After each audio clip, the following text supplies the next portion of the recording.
மதச்சார்பற்ற முற்போக்கு கூட்டணியின் மறுமலர்ச்சி திமுக வேட்பாளர்களாக மதிப்பிற்குரிய தலைவர் வைகோ அவர்களால் நாங்கள் நிறுத்தப்பட்டோம்.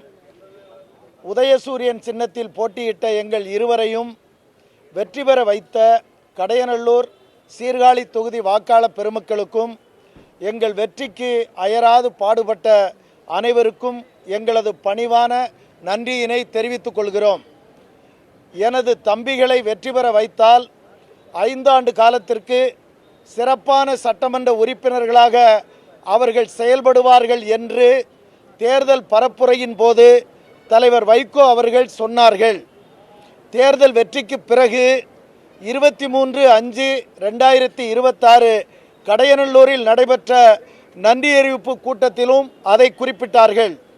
மே 4 முதல் ஜூன் 15 வரை சட்டமன்றத்தில் திமுக கொறடா உத்தரவுப்படி நடந்து கொள்ளுங்கள் என்றும் நடந்து கொள்வார்கள் என்றும் ஊடகங்களில் சொன்ன பொதுச் செயலாளர் வைகோவின் நிலைப்பாடு ஜூன் 16 அன்று தமிழ்நாடு அமைச்சர் ஒருவரின் சந்திப்புக்கு பிறகு மாறத் தொடங்கியது. சட்டமன்ற உறுப்பினர் பொறுப்பில் இருந்து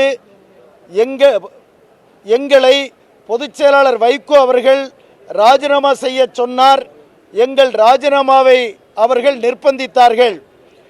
இதை தெரிந்து கொண்ட தொகுதி மக்களும் பொதுநல அமைப்பினரும் நீங்கள் ராஜினாமா செய்யக்கூடாது, சட்டமன்ற உறுப்பினராகவே தொடர வேண்டும் என்று அறிவுறுத்தினார்கள்.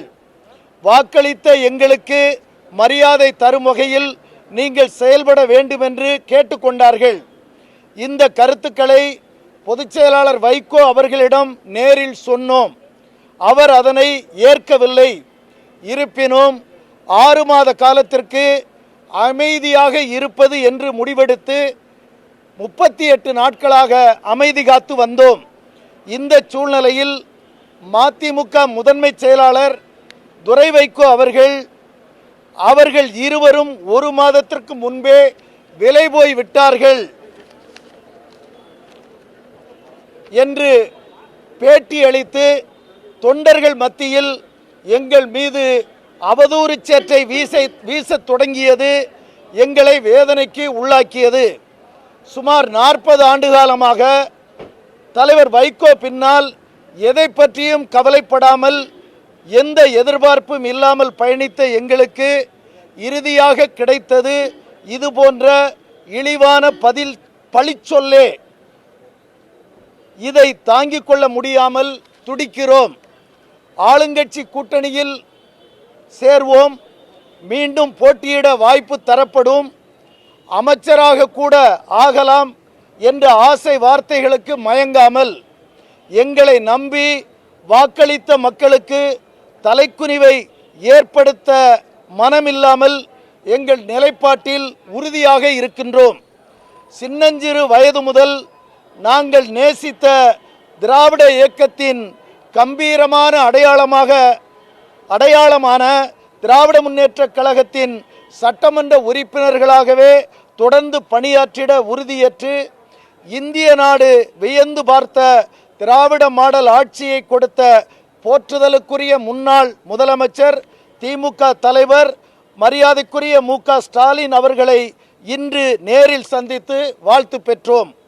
எங்களை அன்போடு அழைத்து அரவணைத்து வாழ்த்திய கழகத் தலைவர் அவர்களுக்கும் அரசியல் வானில் நம்பிக்கைக்குரிய எதிர்காலமாக விளங்கும் சட்டமன்ற எதிர்க்கட்சி தலைவர் மாண்புமிகு உதயநிதி ஸ்டாலின் அவர்களுக்கும் இயக்கத்தின் அனைத்து முன்னணியினருக்கும் எங்களது மனமார்ந்த நன்றியை தெரிவித்துக் கொள்கிறோம்.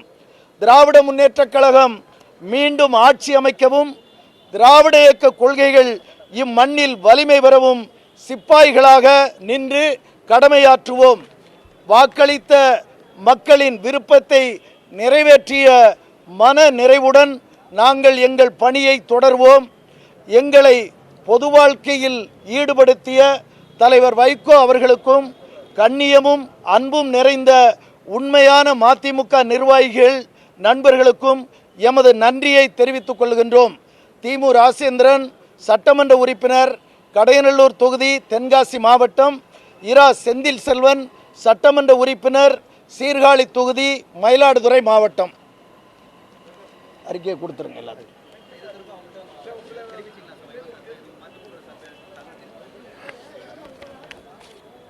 இந்த அறிக்கையில் தற்சமயம் உங்களுக்கு தேவைப்படுகிற எல்லா செய்திகளும் இதில் அடங்கி இருக்கின்றன. இதையே எங்கள் கருத்தாக நீங்கள் பதிவு செய்து கொள்ளுமாறு இருவர் சார்பிலும் கேட்டுக்கொள்கின்றோம்.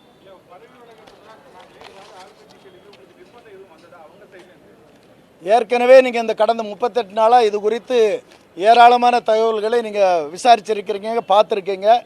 அது அப்படியே அது உள்ளது தான். இப்போ தற்சமயம் இது போதுமானது. இதில் எல்லா விவரமும் இருக்குது. திராவிட முன்னேற்றம் இது என்ன கேட்டீங்க? இப்போ நீங்களே சொல்லுங்கள். நாங்கள் இப்போ என்ன பேசுகிறோம்? அந்த கையில் என்ன இருக்குது அதை பார்த்துக்கிடுங்க. இந்த அறிக்கையை பார்த்தீங்களா? திராவிட முன்னே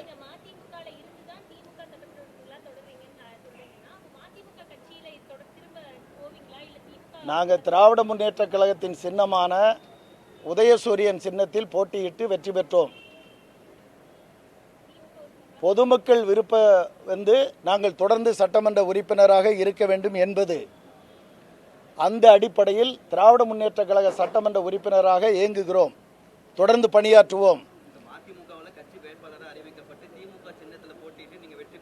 ஆமாம்,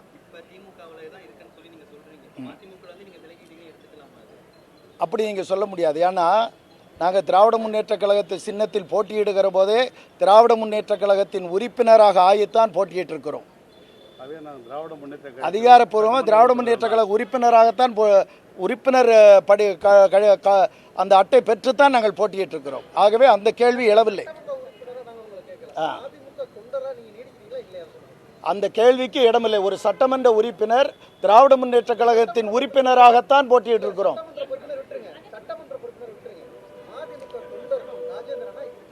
திராவிட முன்னேற்ற கழகத்தில் இணைந்து பணியாற்றுகிறோம் என்று இதில் சொல்லி இருக்கிறோம். அது போதுமானது.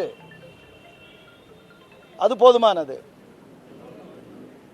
இதை நீங்க போட்டு அந்த அறிக்கையை வாசிச்சா அதுல எல்லாமே இருக்கு.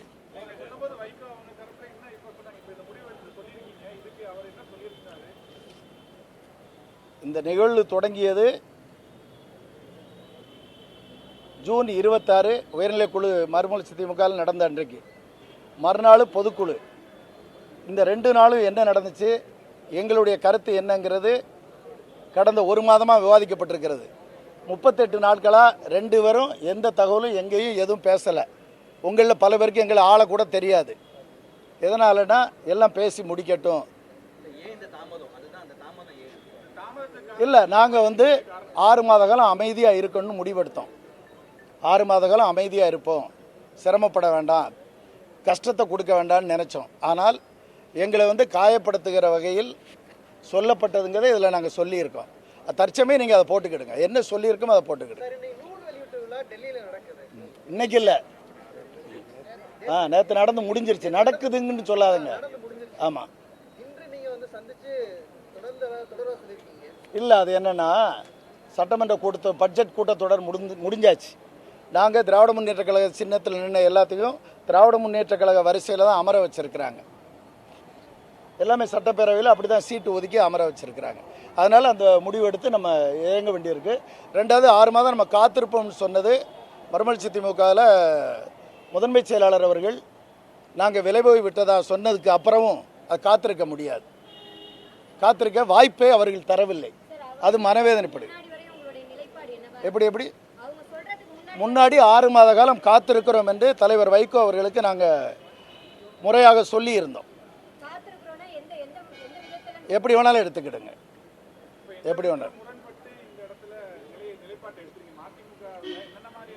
இப்போ மீண்டும் உங்களுக்கு சொல்லுதேன், சுருக்கமாக பேசினா செய்தி நல்லா இருக்கும். ரொம்ப பேசி கெட்டு போகிறதுக்கு. ஆமாம், அதுதான் இதில் இருக்குமா. எங்கள் அறிக்கையில் உங்களுக்கு தேவையான எல்லாமே இருக்குது. அதை போட்டாலே நீங்கள் எங்கள் கருத்து இதுதான். நாங்கள் திராவிட முன்னேற்ற கழக சின்னத்தில் போட்டியிட்ட சட்டமன்ற உறுப்பினர்கள்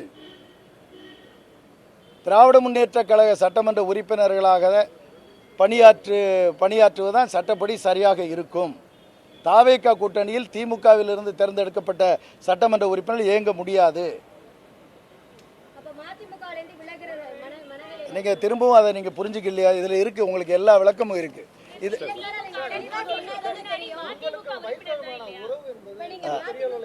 ஆமாம்,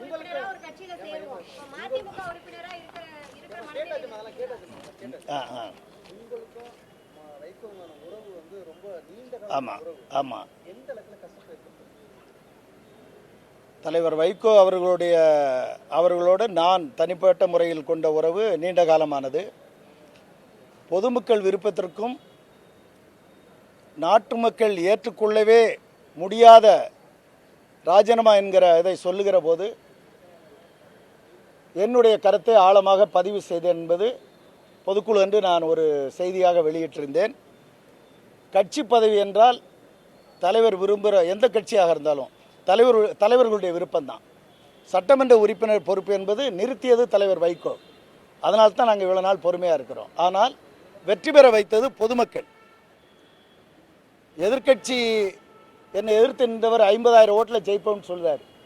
நான் 6,000 ஓட்டில் ஜெயிச்சிருக்கேன். வெற்றி பெற வைத்தது யார்? பொதுமக்கள். அவர்களுடைய விருப்பத்திற்கு எண்ணத்திற்கு புறம்பா திரும்பவும் 4 மாதத்தில் ஜீப்பில் ஏறிட்டு